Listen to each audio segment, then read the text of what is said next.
अरब में 7 साल, भाग 15, दूसरा परिच्छेद, खंड संख्या 2।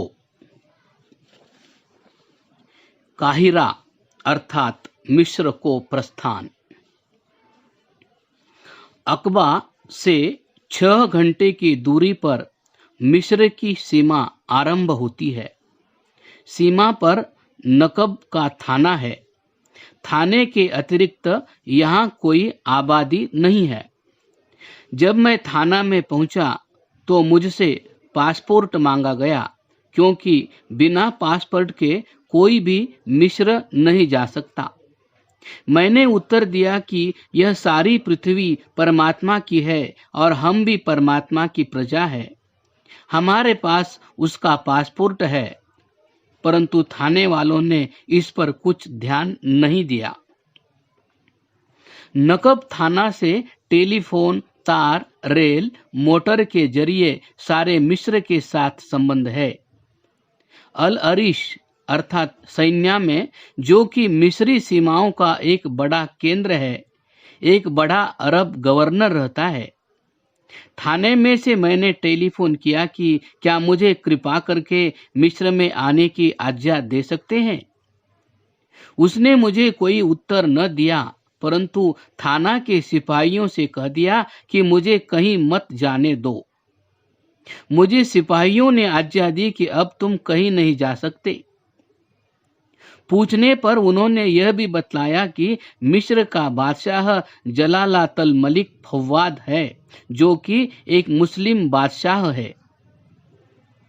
मेरे पास कोई कोट न था। जाड़ा बहुत पड़ रहा था, इसलिए मैंने एक बोरी का कोट बनाकर ओढ़ रखा था।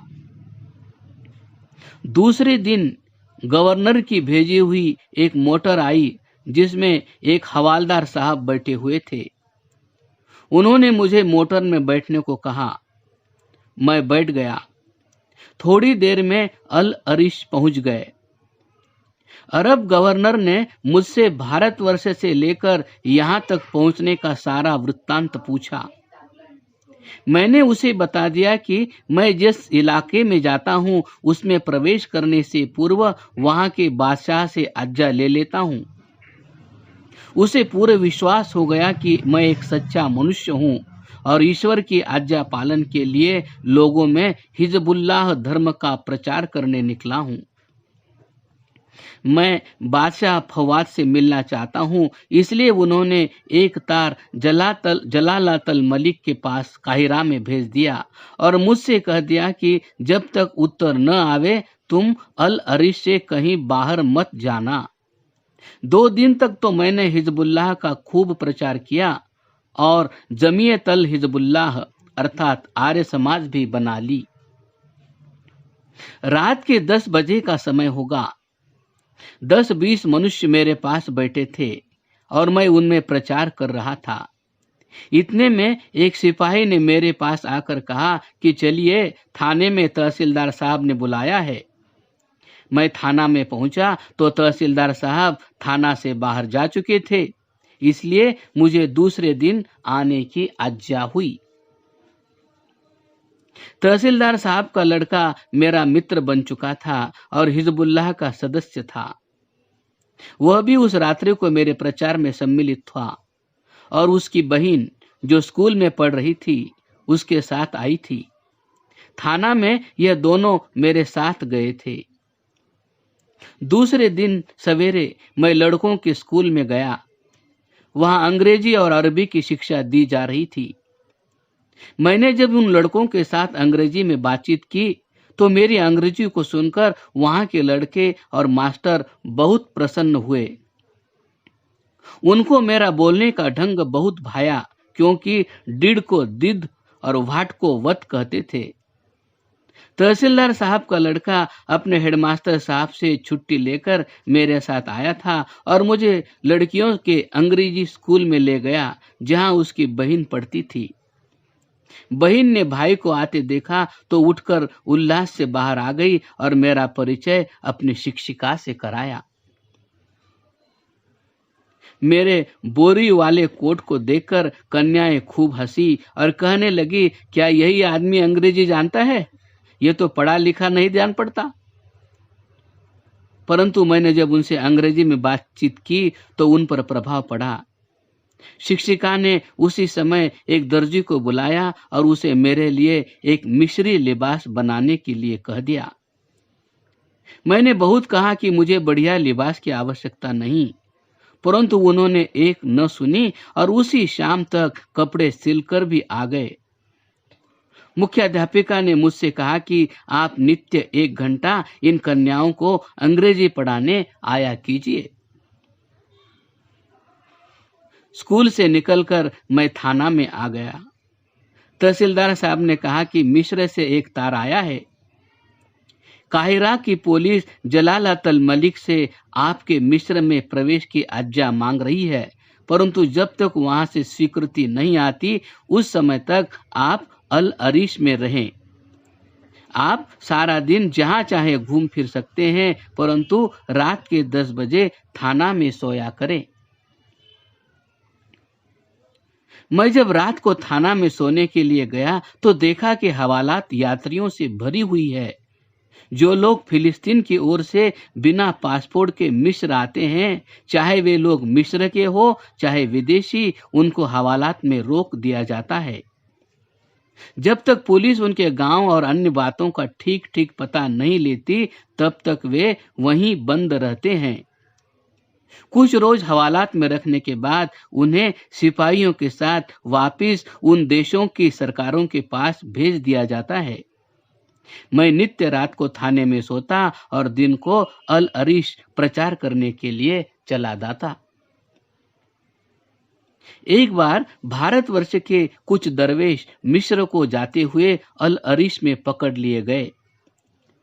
पुलिस ने उनको डॉक्टरी परीक्षा के लिए 10 दिन के लिए क्वारंटीन भेज दिया।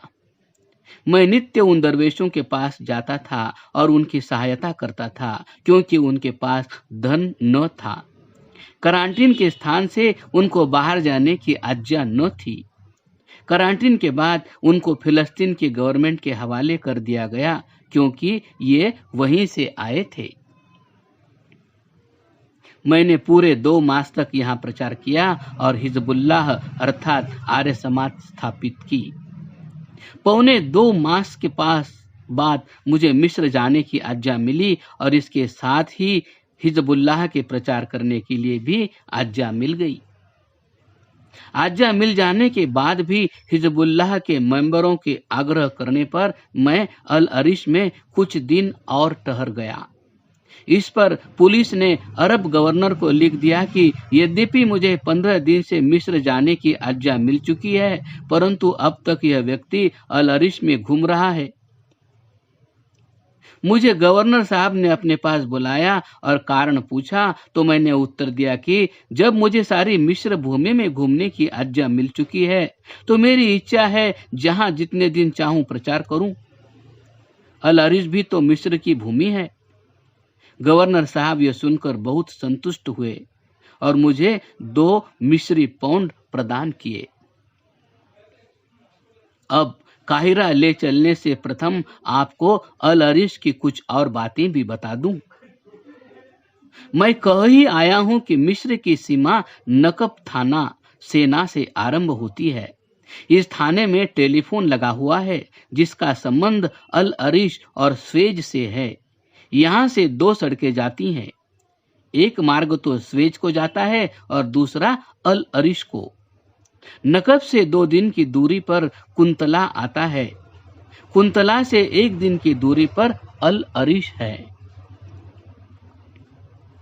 जब मैं मोटर से अल अरीश में आया तो यहाँ की अरबी सुनकर बहुत अचंभित हुआ। रजूल अर्थात आदमी को रगुल, मस्जिद को मस्जिद, मौजूद को मौजूद और अल फजर को अल फगर कहते थे। हर नए स्थान की बोली सीखना मेरा काम ही रहा है। सो यहाँ भी मुझे मिस्र की अरबी बोली, जो कि हजाजी अरबी के सदृश है, सीखने में कुछ कठिनता न हुई। अल अरिश में एक रेलवे स्टेशन है जहां बेतुल मुकद्दस अर्थात फिलिस्तीन से रेलगाड़ी आती है और काहिरा को जाती है। यहाँ वायरलेस का स्टेशन भी है। यहाँ के रेत के बड़े बड़े टीले देखते ही बनते हैं। संयोग से मैं एक दिन शाम को इन टीलों की ओर जो सैर करता हुआ जा निकला कि आंधी आ गई। 4-5 मिनट तक रेत से बचने के लिए आंखें मूंदे रहा। इसके बाद जो आंखें खोली तो बड़ा भयानक दृश्य दिखाई दिया। चारों ओर मनुष्यों की खोपड़ियां और हड्डियां बिछी हुई थी। वापिस लौटने पर बताया गया कि यही वह स्थान है जहां गत महायुद्ध में जर्मनी और तुर्की की सम्मिलित सेनाओं का भारतीय सिखों और राजपूतों से सामना हुआ था। कहते हैं कि उस दिन केवल तलवार का युद्ध हुआ था। वीर तुर्की सेना जर्मनी की ओर से लड़ रही थी, परंतु सिखों और राजपूतों को ताब न ला सकी। कुछ रणक्षेत्र में काम आई और शेष भाग खड़ी हुई। सिखों का इतना सम्मान करते हैं कि प्रत्येक दाढ़ी वाले से पूछते हैं कि अंता मुस्लिम बला सिख, अर्थात क्या तुम सिख हो या मुसलमान। कहा जाता है कि तुर्की सेना को अपनी तलवार पर बहुत अभिमान था। जब अल अरिश से तुर्की सेना भागी थी तो वहां से 3 दिन की दूरी पर राजाह फिलिस्तीन में जाकर दम लिया और सिख व राजपूत सेनाओं को केवल तलवार की लड़ाई के लिए ललकारा। इस पर सिख सेना वहीं पहुंच गई। घमासान युद्ध हुआ जिसका वर्णन अगले परिच्छेद में करूंगा। कहते हैं कि अल अरिश में 12 दिन तक कुत्तों और कौवों की दावत उड़ी, क्योंकि लाशों को कोई उठाने वाला नहीं था। राजपूत सेनाओं के चले जाने पर लोग अल अरिश में फिर आ बसे और उन शवों पर मिट्टी डाल दी गई, जिससे अब आंधी चलने पर हड्डियां निकल आती है। अल अरिश के लोग बहुत अच्छे हैं जिन्होंने 2 मास तक मेरे वैदिक धर्म के प्रचार को सुना। मैं उन सज्जनों का हृदय से कृतज्ञ हूं जिन्होंने मेरे हिजबुल्लाह को स्थापित करने में मेरी सहायता की और ईश्वर से प्रार्थी हूं कि वे लोग अपने धर्म पर आरूढ़ रहें। मैं अल अरिश से रेल में सवार होकर काहिरा के लिए चल पड़ा। रास्ते में छोटे छोटे गांव और एक बड़ा स्टेशन कनतरह आता है। कनतरह के उस पार गाड़ी खड़ी हो जाती है और सब यात्रियों के असबाब की तलाशी ली जाती है, जिससे कोई चरस आदि छिपाकर मिस्र में न ले जाए। कनतरह अरबी भाषा में पुल को कहते हैं, जो नहर स्वेज से निकालकर पोर्ट सईद तक लाई गई है। वह यहाँ आती है और उस पर यहाँ कनतरह पुल बंधा हुआ है। पुल की दूसरी ओर एक बड़ा गांव बसा हुआ है। इसका भी नाम कनतरह पड़ गया है। इस पुल में यह विशेषता है कि जब कोई बड़ा जहाज इसके नीचे से गुजरने लगता है तो उसे उठा लिया जाता है। रेलगाड़ी जो फिलिस्तीन से आती है कनतरह के पास खड़ी हो जाती है और मुसाफिर पुल के जरिए पार हो जाते हैं। फिर यह इस्माइल से होती हुई काहिरा को जाती है। अल काहिरा अर्थात काहिरा बहुत बड़ा नगर है, या यूं कहिए कि अफ्रीका का सबसे बड़ा नगर है। इसके चौड़े चौड़े बाजारों में मोटरों और ट्राम गाड़ियों का तांता सा बंधा रहता है। बाजारों में बड़ी बड़ी चाय और कॉफी की दुकानें हैं, जिन्हें अरबी में मकाही कहते हैं। यहाँ यह रिवाज है कि शाम को लोग चाय और कॉफी की दुकानों पर बैठ जाते हैं और ताश खेलते हैं। जो हार जाता है वो सबको चाय पिलाता है। यहाँ केवल 2 ही पहनावे दिखाई देते हैं। एक तो मिस्र की गवर्नमेंट का है अथवा वहां के बादशाह मलिक फवाद का है। वह स्वयं कोट पतलून और सिर पर लाल तुर्की टोपी पहनता है। वही कपड़े उसकी प्रजा पहनती है। जब शाम के समय किसी चाय की दुकान पर नजर पड़ती है तो हर तरफ लाल ही लाल रंग दिखाई देता है। दूसरा लिबास बजुहरी या जामा अल अजहर का है। कोट, पतलून, लाल टोपी और उसके ऊपर 2 उंगल चौड़ा 1 गज लंबा सफेद कपड़ा लिपटा हुआ होता है, जिसे अरबी में लफा कहते हैं। हर मकाही में फोनोग्राफ बजता है। शराब का खूब दौर चलता है। मिस्री लोग यदि राह चलते किसी मित्र को बुलाएंगे तो चाय के स्थान में उसे शराब ही पेश करेंगे।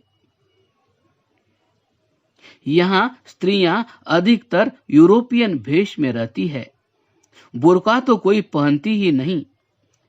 शाम के समय यदि किसी बाजार में खड़े होकर दृष्टि दौड़ाएं तो जैसे एक समुद्र ठाटे मारकर बह रहा हो। बाजारों में खुले मुंह स्त्रियां चलती फिरती है। मिस्र सिनेमा थिएटर का तो घर है ही। वहां नर नारी को स्वयं नाचने का भी बहुत चस्का है। मौसीकी अर्थात गाने बजाने के तो अनगिनत स्कूल खुले हुए हैं। प्रत्येक स्त्री पुरुष अपना फोटो अवश्य उतरवाता है, परंतु आश्चर्य है कि उन पर कुफ्र का फतवा नहीं लगता। हिंदुस्तानी मुसलमान भाई अपनी कदूरी कनज और शरीयत की पुस्तकें खोल कर देखें। मैंने वहां एक बार दाढ़ी के विपक्ष में अरबी अखबारों में कुछ लिखा। बस फिर तो एक लहर सी चल पड़ी। मिस्र के बड़े बड़े व्यक्तियों ने दाढ़ी के विपक्ष में बहुत लेख लिखे। इसका फल यह हुआ कि अब कोई वहां भूलकर भी दाढ़ी नहीं रखता। इस मामले में मिस्र तुर्की की भी बहन बन गई है। यदि कोई दाढ़ी वाला बाजार में से गुजरता है तो उस पर लोग चिल्लाते हैं कि सुनया मुनया या यहलक, अर्थात दाढ़ी कटवा दो, और इसके बाद उसकी गालियों से खबर ली जाती है। एक दिन मैं एक भारतवर्षीय मित्र के साथ बाजार में से जा रहा था। यह मिस्र की अरबी यूनिवर्सिटी जामिया अज अजदर में पढ़ने के लिए आया था। इसने भारतवर्ष के नमूने पर एक मामूली दाढ़ी रखी हुई थी। बस जी, हम नहीं जाते मार्ग में बच्चे हमें घेर लेते और तालियां पीटते थे, चिल्लाते थे, सुनया मुनया या इहलक, दाढ़ी कटवा डालो। जो अरब वहां से गुजरता उससे पूछता कि अन्ना मुस्लिम वाला सिख, तुम मुसलमान हो या सिख? बेचारे ने बहुत बचना चाहा और जब तक न बन पड़ा उत्तर देता रहा, परंतु अंत में इतना घबरा गया कि दाढ़ी को साफ करा दिया। ऐसे ही एक साहब रियासत भोपाल के वजीफे पर जामिया अज मजहर में अरबी पढ़ने को आए हुए थे और मेरी इनसे अच्छी बोलचाल हो गई थी।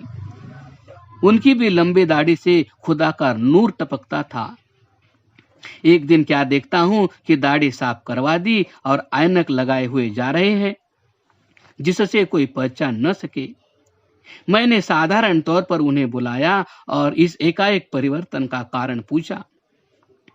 बहुत मुश्किल से उन्होंने बताया कि उन्होंने जामिया अल अजहर की डिग्री प्राप्त कर ली है और यह सब उसी के लिए किया गया था।